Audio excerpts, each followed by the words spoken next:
بسم اللہ الرحمن الرحیم۔ السلام علیکم۔ شام کی صورتحال آپ کے سامنے ہے،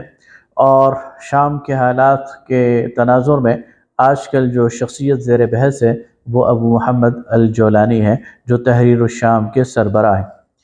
42 سالہ ابو محمد الجولانی یہ سعودی عرب میں پیدا ہوئے۔ بنیادی طور پر ان کا تعلق شام سے ہے، اور شام کے اس علاقے سے ہے جو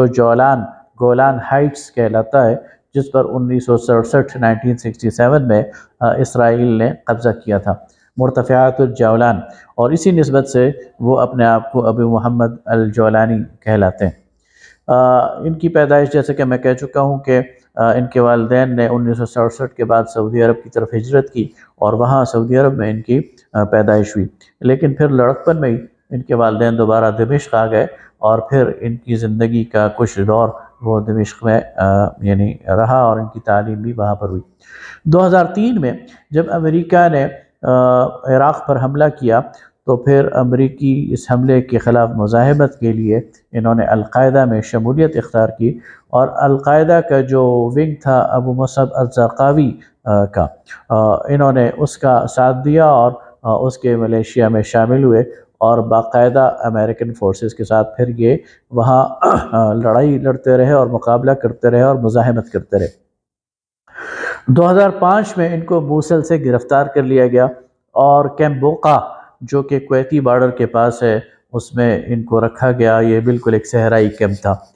یہاں پر ان کی ملاقات ابو بکر البغدادی سے ہوئی، جو پہلے سے یہاں پر قید تھے، اور اس طرح ان کے رابطے آپس میں قائم ہوئے۔ اسی کیمپ البوقا میں محمد الجولانی کی ملاقاتیں اور بھی بہت سارے لوگوں سے ہوئیں، اور پھر یہ رابطے اور ملاقاتیں بعد میں چلتے رہے۔ 2008 میں امریکہ نے کیمپ البوقا کو ختم کیا، اور وہاں سے محمد الجولانی کو بھی رہا کر دیا گیا۔ 2009 میں پھر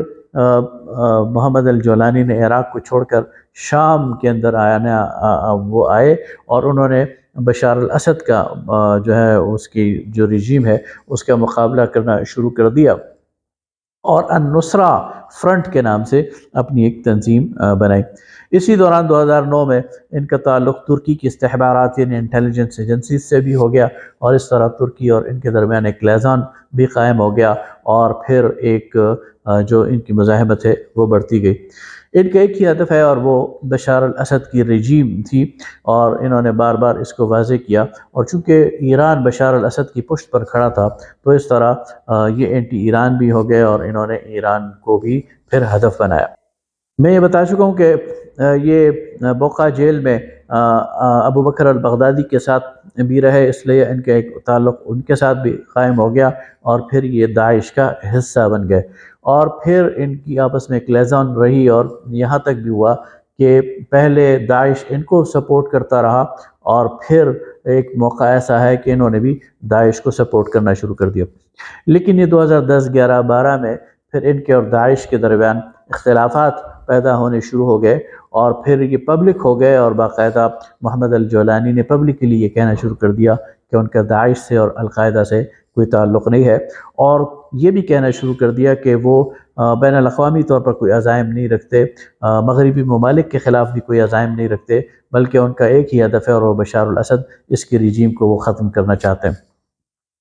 2016 میں انہوں نے پھر اپنی النصرہ فرنٹ کو بھی ختم کر کے تحریر الشام کے نام سے اپنی تنظیم بنائی، اور پھر اسی کے سلسلے میں انہوں نے کارروائیاں شروع کر دی۔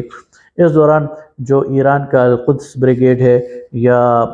حزب اللہ ہے، انہوں نے تحریر الشام کو انگیج کیا، اور اس کے ساتھ لڑائی لڑی، اور اس کو ادلب اور جو بارڈر ایریاز ہیں اس تک محدود کر دیا، اور یہ ایک عارضی شکست تھی جو کہ تحریر الشام کو ملی، اور جو محمد الجولانی ہے یہ بہت محدود ہو گئے۔ لیکن پھر انہوں نے اپنی اسٹریٹجی کو ری ڈیزائن کیا، اپنے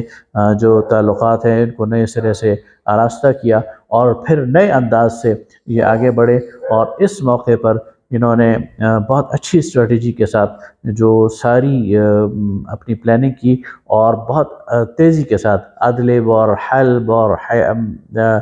جو بہت سارے اور شہر ہیں، اور پھر بالآخر دمشق کو بھی انہوں نے فتح کر لیا۔ اور سب سے بڑی کامیابی یہ ہے کہ اس میں لڑائی بہت کم ہوئی ہے، خون خرابہ بہت کم ہوا ہے، اور بہت آسانی کے ساتھ یہ ساری چیزیں ان کے سامنے سرنڈر ہوتی رہی ہیں۔ تو یہ ایک اپریشیٹ کرنا پڑے گا کہ اس موقع پر انہوں نے ایک ایسی اسٹریٹجی اپنائی کہ جس کے نتیجے میں عوام کا اعتماد ان پر بحال ہوا، اور پھر انہوں نے جو اپوزیشن کی باقی فورسز ہیں، جو سیرین لبریشن فرنٹ ہے یا اس طرح کی اور بہت ساری چیزیں لوگ ہیں، ان سب کو اپنے ساتھ ملایا،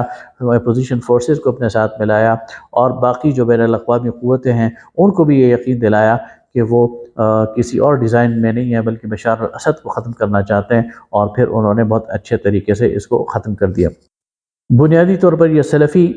مسلک سے تعلق رکھتے ہیں، لیکن اپنے نظریات میں متشدد نہیں ہیں، اور بالکل واضح طور پر کہہ چکے ہیں کہ شریعت کو ہم نافذ کرنا چاہتے ہیں، لیکن بین الاقوامی ہمارے کوئی ڈیزائنز نہیں ہیں۔ اور اسی طرح انہوں نے ابھی جو پچھلے دنوں عمومی مسجد میں اپنا خطاب کیا ہے، تو اس میں بھی بشار الاسد کے حوالے سے بھی بات کی، اور یہ شکریہ ادا کیا عوام کا بھی کہ انہوں نے ان کا ساتھ دیا، اللہ تعالیٰ کا شکر ادا کیا، اور اس کے علاوہ ایران پہ بھی تنقید کی، لیکن روس کو بھی ہدف تنقید نہیں بنایا۔ اس کا مطلب یہ ہے کہ وہ یہ سمجھتے ہیں کہ روس ایک بین الاقوامی قوت ہے، اور اس سے اس موقع پر ٹکر لینے اور اس کے ساتھ انگیج ہونے کی ضرورت نہیں ہے، اور یہ ایک پیغام انہوں نے پہنچایا ہے کہ اگر روس شام کے معاملات میں مداخلت نہ کرے تو انہیں بھی اس سے کوئی تعرض نہیں ہے، اور اس کے ساتھ خواہ مخواہ انگیج ہونے کا ان کا کوئی ارادہ نہیں ہے۔ البتہ ایک بات جو خطرناک وہ سامنے آ رہی ہے کہ دوسری طرف سے اسرائیل نے پیش قدمی شروع کر دی ہے۔ گولان ہائٹس سے نیچے اتر کر اس نے جو شام کے بارڈر ایریاز ہیں، بفر زون کے نام پر، اس کو لوگوں کو گھروں کے اندر مقید کر دیا ہے، اپنی فوج اس میں داخل کر دی ہے، اور لوگوں کو اگرچہ وہ یہ کہہ رہے ہیں کہ یہ ایک عارضی ہمارا قبضہ ہے اور ہم اسے چھوڑ دیں گے، یہ بفر زون ہے، لیکن اسرائیل کے عزائم مبارل ٹھیک نظر نہیں آتے، اور خاص طور پر جنوری میں جب ڈونلڈ ٹرمپ وہ برسر اقتدار آ جائیں گے، تو جس طرح پہلے یروشلم کے حوالے سے اس نے جو اسرائیل ہے اس کی بے جا حمایت کی اور انٹرنیشنل لا کو وائلیٹ کیا، تو یہ بھی ممکن ہے کہ یہ چیزیں بھی وہ اسرائیل کا جائز قبضہ ہی تسلیم کر دے ان مقبوضات پر۔ تو اس حوالے سے محمد الجولانی کو بھی اور ترکی کو بھی اور باقی جو مسلم ممالک ہیں ان کو الرٹ رہنا چاہیے، اسرائیل کو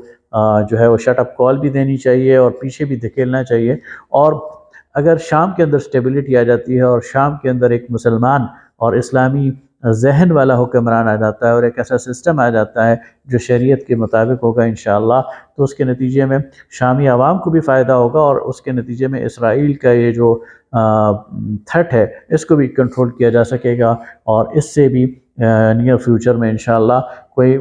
مزاحمت کا ایک ہمیں نظر آئے گا، اور اسرائیل کی ان مظالم کو کنٹرول بھی کیا جا سکے گا، اور اس کو دفاع پر اور پیچھے ہٹنے پر اور مقبوضات چھوڑنے پر بھی مجبور کیا جا سکتا ہے۔ لوگ بڑے تھرل ہیں، لوگوں کے اندر بڑی امید ہے، لوگ جو ہے وہ ایک فیوچر کو دیکھ رہے ہیں، لیکن اب یہ شامی قیادت پر، تحریر الشام کی قیادت پر منحصر ہے کہ وہ باقی جو اپوزیشن فورسز ہیں، اس لیے کہ ان اپوزیشن فورسز میں سارے جو ہیں وہ مذہبی لوگ نہیں ہیں، اس میں سیکولر لوگ بھی ہیں، اس میں جمہوریت پسند لوگ بھی ہیں، اور وہ مختلف بولیاں بولنے والے ہیں۔ اب یہ ان پر ڈیپینڈ کرتا ہے کہ ان سب کو کیسے ساتھ لے کے چلتے ہیں، اور کیسے شام کے اندر ایک ایسا سسٹم انٹروڈیوس کراتے ہیں کہ وہاں پر بنیادی انسانی حقوق بھی متاثر نہ ہوں، وہاں پر لوگوں کو کوئی سفوکیشن اور گھٹن کا ماحول بھی نہ ملے، اور وہ غلطیاں بھی نہ دہرائی جائیں جو پیچھے ایسے اسلام پسندوں کے اقتدار میں آنے کے نتیجے میں لوگ بھگت چکے ہیں۔ اگر یہ حکمت کے ساتھ، بصیرت کے ساتھ، تدبر کے ساتھ یہ کام کریں گے تو امید ہے کہ انشاءاللہ شام میں سٹیبلٹی بھی آئے گی، اور بین الاقوامی طاقتیں بھی۔ ابھی اسی لیے برٹش نے، یعنی برطانیہ نے یہ اندیا دیا ہے کہ تحریر الشام کے حوالے سے جو دہشت گردی کا ان کا موقف ہے اس کو چینج کرنے کا سوچ رہے ہیں۔ امریکہ نے بھی اسے ایک بیڈ چوائس، یعنی بری چوائس قرار دیا کہ ہمارے پاس اس کے علاوہ کوئی چوائس نہیں ہے، لیکن اب یہ تحریر الشام پر ڈیپینڈ کرتا ہے کہ وہ بین الاقوامی طاقتوں کو کیا پیغام دیتے ہیں، ریجنل طاقتوں کو کیا پیغام دیتے ہیں، خود اندرونی طور پر شام کے لوگوں کو کیا پیغام دیتے ہیں، اور کیا ایسا سسٹم بناتے ہیں۔ اگر وہ سسٹم بنانے میں کامیاب ہو گئے اور لوگ خوشحال اور مطمئن ہو گئے تو انشاءاللہ سٹیبلٹی آئے گی، اور اس کا نتیجہ پورے عرب پر بھی پڑے گا اور عالم اسلام پہ بھی پڑے گا۔